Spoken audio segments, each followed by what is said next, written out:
Man, just looking back at the Ubisoft press conference from E3 2012 is a total trip. I mean, it starts off with like a whole goofy Just Dance stage presentation, and then it just gets even more wild. I mean, cool stuff.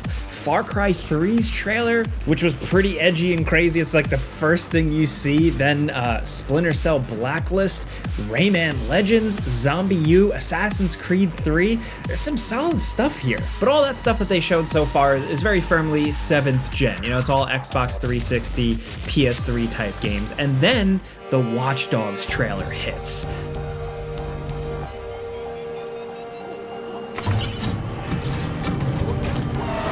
This gameplay reveal, in quotes, is nearly 10 minutes long. It's like a full presentation, and it completely blew everything else in the event out of the water. The visuals were absolutely stunning. I mean, compare what they're showing in the Watch Dogs trailer to other games from this presentation like Blacklist or Assassin's Creed 3.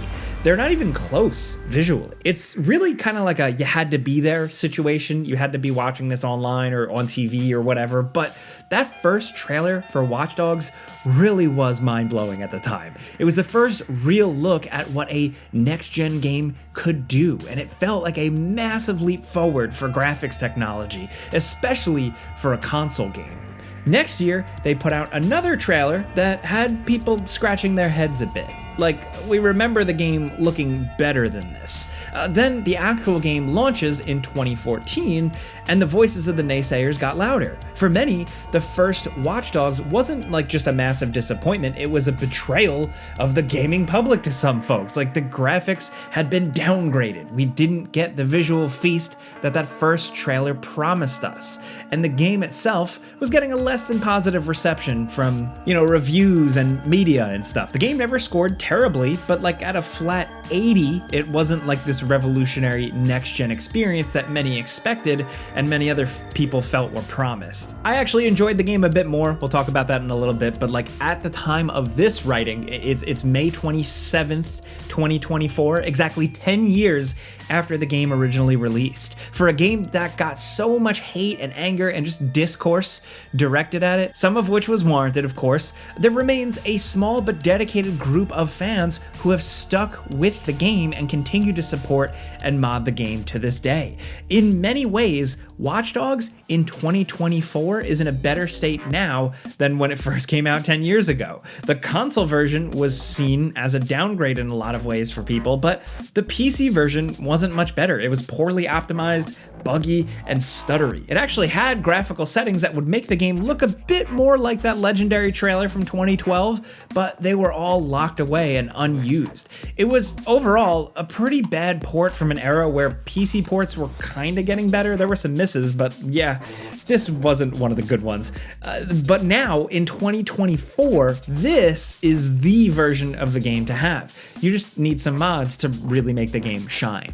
There are actually a number of well-supported graphics mods for this game, but for us, we really wanted to make it look like that original E3 2012 trailer, but better. So we went with the next-gen graphics overhaul mod, which we'll link in the description. Of course, mess with that at your own risk. But this mod makes a number of significant changes to atmospheric effects, lighting, reflections, and almost everything in between to really make the game look a lot more like that trailer. They even recreated the E3 2012 gas station explosion effect, and it looks great.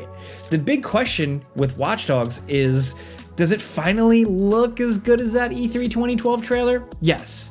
It's simple, absolutely. In fact, it actually looks better in almost every way. The funny thing about that original trailer is that, looking back on it now, the cracks do really start to show. There's slowdown in different parts of the trailer, like right here, and the resolution is pretty low. I can't find a version of the trailer out there that's more than 720p, and the whole game is running at 30 FPS here. This mod manages to take all the best parts of the trailer, the beautiful reflective streets, the crisp lighting, the impressive, immersive atmospheric effects, and apply them to a game that, of course, is running much better these days on significantly more powerful hardware. That's not even the only big graphics mod out there for the original Watch Dogs. There's another excellent one that we might almost recommend over the next-gen graphics overhaul mod called The Fall of the Windy City. This mod is a little less flashy. It doesn't quite have the tech demo shine to it that the overhaul mod does, but what it does have is some amazing naturalistic lighting that looks fantastic with the game. One thing you have to give credit to the developers at Ubisoft Montreal behind the original game is that at its baseline, Watch Dogs 1 still holds up very well today on a graphics level. Yes, it wasn't that trailer, but like for an open world game, the city just looks great. It's beautiful and detailed and often pretty realistic looking. You know, like if the base game looked like total crap, then no graphics overhauls were gonna save it, you know? The Fall of the Windy City mod is newer, it's more updated, but that's not the look we were going for. We wanted all that glossy E3 nonsense. We wanted lights that were significantly too bright. I wanted depth of field effects that were out of control. You want it to be over the top in the way that original trailer presentation was. Just pile on those effects, man. Just wow us with shiny objects. Honestly, compared to a lot of graphics mods we've seen, this is actually one of the better ones. Sure, some of the effects are a little much, but unlike many graphics mods that are more interested in making a nice screenshot than like making a playable game, this one doesn't look ugly half the time, or make the game harder because of the overbearing effects. Okay, some of the lights are slightly too bright if you look directly at them, but that's a minor issue. Overall, it's just a really solid mod that makes Watch Dogs look like the best version of itself. We're not even stopping there though. If there's one other mod that's so good that it's practically essential for Watch Dogs in 2024, it's the Living City mod. This thing is just incredible. The goal of it is to make the open world more interesting and dynamic, and they absolutely achieve that. This mod allows for offline races and brings back cut content like the boat races. There are new random events, companion scripts that make the game more interesting, new restricted areas and interiors you can explore. It's a whole lot of stuff that makes revisiting the game a lot more entertaining. Now, is this game perfect now? No, of course not. The story is still kind of bland and doesn't take advantage quite of like the quasi-sci-fi setting. Aiden Pierce is still kind of very dull, kind of feels like a plank of wood in a lot of instances. The entire concept with the hacking is absurd, and they barely even try to justify how you're able to do all this stuff. On the flip side though, the game does feel good and smooth to play with a controller. The stealth aspect of the gameplay is smooth and seamless and simple, and the areas that you can solve just by using cameras and hacking are really satisfying. Like, they set out to do that hacking puzzle stuff in environments and encounters, and they nailed it. Mostly, the game just has a lot of good ideas that aren't fully explored. Still, with all that, I still like the game. Yeah, the story falls short, but the presentation, the atmosphere is solid.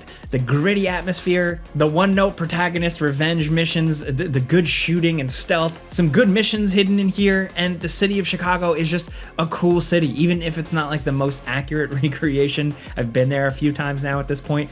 It's still got a good vibe to it. It's got some sort of sense of place. The driving was cool, the police chases were cool, Aiden's hideout is awesome. The fact that they use Wu-Tang for a shootout scene, I love that. I still remember that to this day. And in an age where all open world games have to be like oppressively long, you could beat Watch Dogs in like 20 hours, and that alone is a breath of fresh air. And hey, if you don't care about any of that stuff, then the game is just really easy to just jump into. The opening mission is short, and then you're pretty much given free run of the city after that. So if all you want to do is wander around, look at the pretty graphics with the graphics mods installed, and get into chaos using that Living City mod, then you can easily do that. The hardest part is just getting the two mods to work together. But thankfully, there is a thorough message from Cheese the Fish in the posts tab for the Next Gen Graphics Overhaul mod that actually explains, in pretty simple terms, how to merge the two mods so that they work.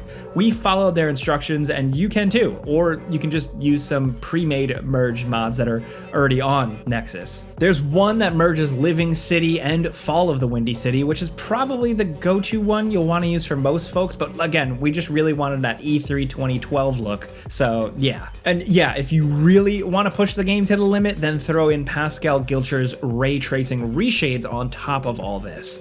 The reflections stuff just doesn't work very well, but the global illumination is subtle and it works well with these mods. All that plus a camera mod is what we've been using to capture footage for this video, and it was all fairly easy and seamless to install. So what's the state of like Watch Dogs itself in 2024? The franchise is kind of on ice at this point. The last game, Legion, wasn't the best. It was alright, but it seems like Ubisoft has kind of given up on the series for now. Watch Dogs 2 is, I think, still totally awesome, but if you're just talking about Watch Dogs 1, things are looking up for it. Like, many of the best mods for this game only just recently came out. Living Cities is still being updated this year. The Fall of Windy City released in 2023, and many other mods like Police and Faction Overhaul have come out recently too. There's still a lot of interest in this original game because it just felt so different, and people are still just diving into it. A lot of this maybe comes from chasing the dream, you know, the mystique that was the original 2012 E3 trailer. Seems like some players couldn't give it up, and damn it, we got what we wanted here, thanks to some clever modders. In hindsight, the game never could have possibly looked that good on a base PS4, especially early in the PS4 life cycle. Obviously, that footage was being captured on a high-powered PC, not a console, but the thing they were selling was the promise of the next generation, the next graphical leap forward. And now in 2024, we just don't get trailers like that one anymore. The evolution of graphics in games has become a much more gradual affair. Basically, it's very hard to get hyped up about a trailer like this. It's not often. It's very seldom we see something where everybody just goes absolutely insane for it. But also maybe it's because companies are scaling back. They're not trying to overpromise and make more kind of quote-unquote downgrading mistakes like they did back then. Either way, this was a long convoluted video to say that like you can make Watch Dogs look like that original trailer, but also the game is still just pretty cool. It's not the best, but in terms of vibe, feel, and simple, accessible stealth gameplay, it is pretty sweet. So yeah. Anyway, that's what we wanted to do today, talk about the original Watch Dogs. So let us know in the comments if you've jumped into any of these mods and done any of this stuff. Let us know if you were back in the old days, pissed off about the game looking downgraded. Let us know if that original reveal whisked you away to video game imagination land. Let's talk anything Watch Dogs down in the comments. We'd love to hear from you guys. So hit us up. You know, clicking the like button does help us out because we put out videos every day, so thank you very much. But as always, thanks for watching, and we'll see you guys next time.